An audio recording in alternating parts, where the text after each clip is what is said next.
दोस्तों, एक प्रश्न रखता हूं मैं आप सभी लोगों के सामने और हमारा ये वीडियो भी इसी प्रश्न पर आधारित होने वाला है।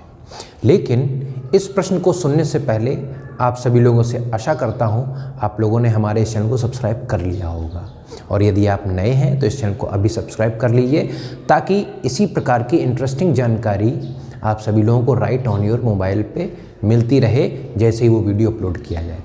और दोस्तों, जो नोटिफिकेशन बेल है उसको नोटिफिकेशन टू ऑल पर सेट कर दीजिए सो दैट कोई चीज़, कोई वीडियो आपसे मिस ना हो।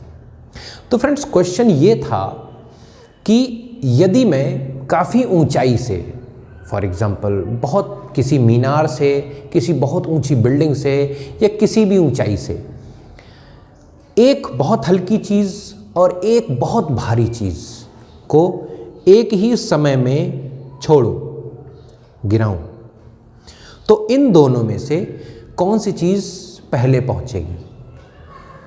दोस्तों, आप सोच रहे होंगे कि डेफिनेटली जो वज़न चीज़ है, जो भारी चीज़ है, वो ज़्यादा तेज़ पहुंचेगी रेदर कि जो हल्की चीज़। दोस्तों, काफ़ी समय पहले से लोग भी यही सोचा करते थे और फिज़िक्स की किताबों में भी बहुत ज़्यादा पढ़ाया जाता है कि नहीं ऐसा नहीं ऐसा। लेकिन क्यों ऐसा नहीं होता है, इसी वीडियो में हम इस बात की चर्चा करेंगे। और आशा है आज के बाद ये जो सबसे इम्पॉर्टेंट क्वेश्चन है, जो आपके क्लासेस में अमूमन पूछा ही जाता है, इस क्वेश्चन को अब आप आसानी से ईजिली अपने टीचर्स को बता सकते हैं। तो फ्रेंड्स, वीडियो को शुरू करते हैं।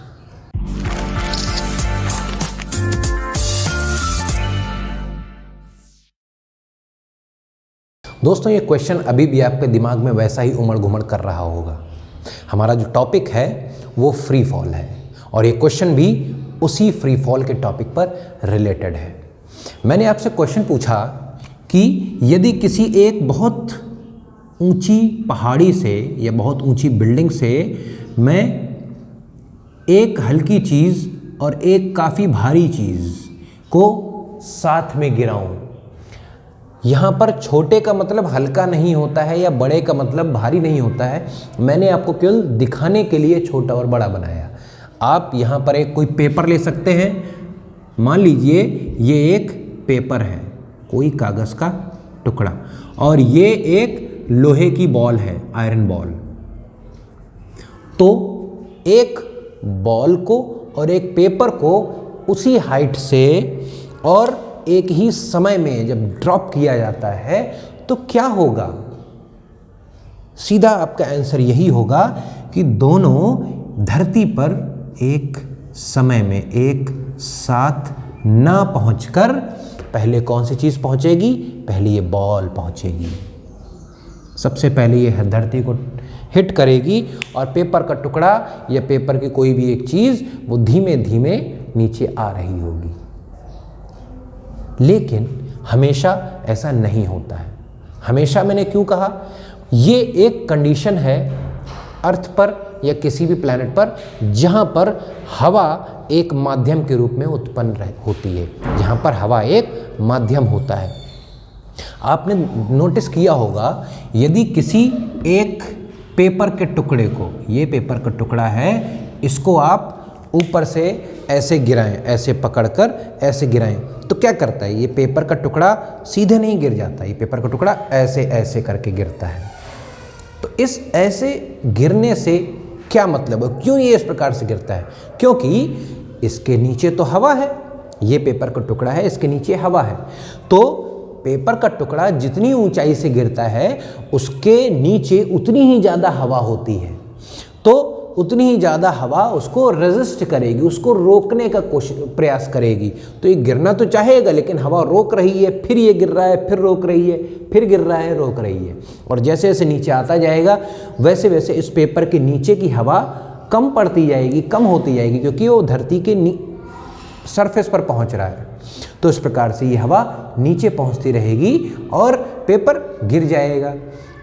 वहीं दूसरी तरफ ये मार्कर है या कोई लोहे की बॉल है, इसको जब मैं नीचे फेंकता हूँ तो क्या होता है? इस पर भी रेजिस्टेंस हो रहा है, इस पर भी हवा का प्रतिरोध पड़ रहा है। लेकिन क्योंकि इसकी बनावट ऐसी है, क्योंकि इसकी बनावट ऐसी है और इस पर क्या हवा का रेजिस्टेंस पड़ रहा है, लेकिन इसकी बनावट के कारण हवा इसको पूरी तरह से रोक नहीं पा रही है। अगर इसी की जगह पर मैं लोहे की बॉल यदि मैंने ली तो लोहे की बॉल पर और भी कम रेजिस्टेंस पड़ेगा क्योंकि उसकी बनावट गोल है।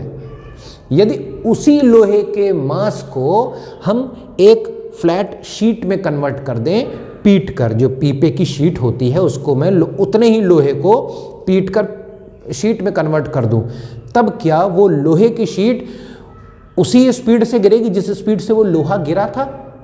नहीं, क्योंकि अब वो शीट ऐसे हो गई है और उस शीट को ज़्यादा एरिया में मैंने कन्वर्ट कर दिया, उस शीट का क्षेत्रफल ज़्यादा कर दिया, तो अब उस पर हवा ज़्यादा टकराएगी। ज़्यादा टकराने का मतलब वो शीट ऐसे ऐसे ही गिरेगी। तो जितना ज़्यादा हवा का रेजिस्टेंस होगा, जितना ज़्यादा अराउंड हवा का प्रतिरोध होगा, उतना ही धीमे वो वस्तु गिरेगी।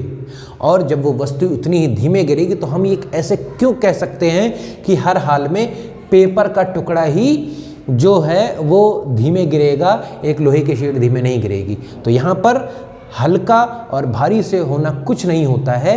यदि एक पेपर की बॉल ले ले, काफ़ी सॉलिड बना दूं मैं उसको, काफ़ी तोड़ मरोड़ कर बहुत तेज़ी से उसको काफ़ी अच्छे से सॉलिड कर दूं और उसी तरफ दूसरी जो लोहे की शीट है उसको मैं ऐसे फैला दूं, तो आपको पता है कि लोहा तो वैसे भी पेपर से भारी है, लेकिन इस केस में पेपर की बॉल है और लोहे की जो शीट है, पेपर की बॉल नीचे जल्दी गिर जाएगी और लोहे की बॉल धीमे गिरेगी। तो ये तो बात हो गई जहाँ पर हवा होती है। तो हवा का रेजिस्टेंस अलग अलग प्रकार के क्षेत्रफल या अलग अलग प्रकार की वस्तुओं पर या उनकी बनावट के आधार पर अलग अलग होता है। और यदि हम इसी कॉम्बिनेशन को एक किसी निर्वात में करें, निर्वात क्या होता है? जहाँ पर हवा हो ही ना, जहाँ पर हवा हो ही ना, अर्थात मैं कुछ ऐसा एडजस्टमेंट करूं, इसको एक बहुत ही बड़े शीशे या कांच के या किसी भी डिब्बे में, किसी भी बॉक्स में बंद करके रख दूं और यहाँ पर एक होल से मैं एक वैक्यूम ट्यूब निकालूं, इस वैक्यूम ट्यूब से एक मशीन में लगा दूं और इस मशीन से सारी हवा उसकी खींच लूं। अब क्या होगा, इसके अंदर की कोई हवा इसके अंदर नहीं रही, वो सारी की सारी मशीन के थ्रू बाहर निकल गई। अर्थात ये हो गया वैक्यूम या हो गया निर्वात।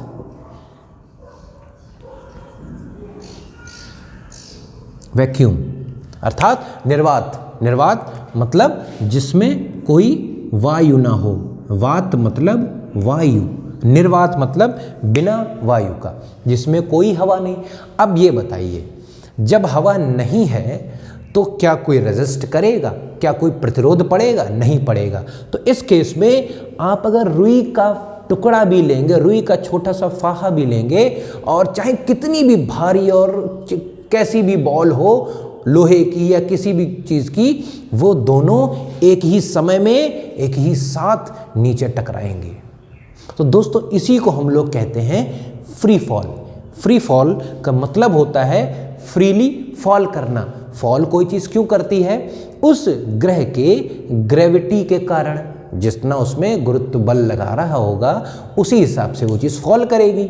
अब ग्रेविटी तो इस बॉक्स के अंदर भी धरती की ग्रेविटी कार्य कर रही है, लेकिन अब इस केस में यहाँ पर कोई हवा नहीं है, तो इसीलिए वो धरती की जो ग्रेविटी है वो पूरी की पूरी सेम टू सेम दोनों ही ऑब्जेक्ट पर सेम जो उसका त्वरण है लग रहा है। तो उस सेम त्वरण से दोनों की चाल भी सेम हो जाएगी और दोनों एक ही समय में एक ही साथ ज़मीन को हिट करेंगे या गिरेंगे। तो इस केस में कौन नीचे पहुंचेगा? दोनों लोग एक समान पहुंचेंगे। शर्त क्या है? अगर खुले माहौल में आप ये प्रैक्टिकल करेंगे, एक्सपेरिमेंट करेंगे, तो जो चीज़ जिस चीज़ का क्षेत्रफल ज़्यादा होगा या जिसकी बनावट जैसी होगी वो उस हिसाब से गिरेगी, या तो वो धीमे गिरेगी या वो तेज़ गिर जाएगी। लेकिन निर्वात के अंदर वो चीज़ फॉल करेगी बिना किसी रोक टोक के, बिना किसी माध्यम के यदि है तो वो सीधे सीधे एक ही समय में एक जगह पर गिर जाएंगे आकर। और यहाँ पर आपको जो एक क्वेश्चन जो मैंने स्टार्टिंग में पूछा था, यही उसका आंसर बनकर आता है। तो दोस्तों, किताबों में जो लिखा होता है, लिखा तो सब कुछ सही होता है, सटीक होता है, लेकिन अंतर ये होता है कि आप उस किताब से समझ कितना पाते हैं। तो यदि आपको बुक से समझ में नहीं आता है तो ज्ञान प्लैनेट चैनल इसीलिए बनाया गया है, ताकि जो हमसे जुड़े लोग हैं, जो हमसे जुड़े स्टूडेंट्स हैं, जो एस्पायरेंट्स हैं, उनको इस किताबी जो ज्ञान है उसको मैं प्रैक्टिकल के फॉर्म में बता पाऊँ। तो फ्रेंड्स, कैसा लगा आपको हमारा ये वीडियो, कमेंट में ज़रूर बताइएगा। और आपके लाइक से भी मुझे पता चल ही जाएगा, ज़्यादा से ज़्यादा लाइक अर्थात ज़्यादा से ज़्यादा मोटिवेशन। फ्रेंड्स, आपका दिन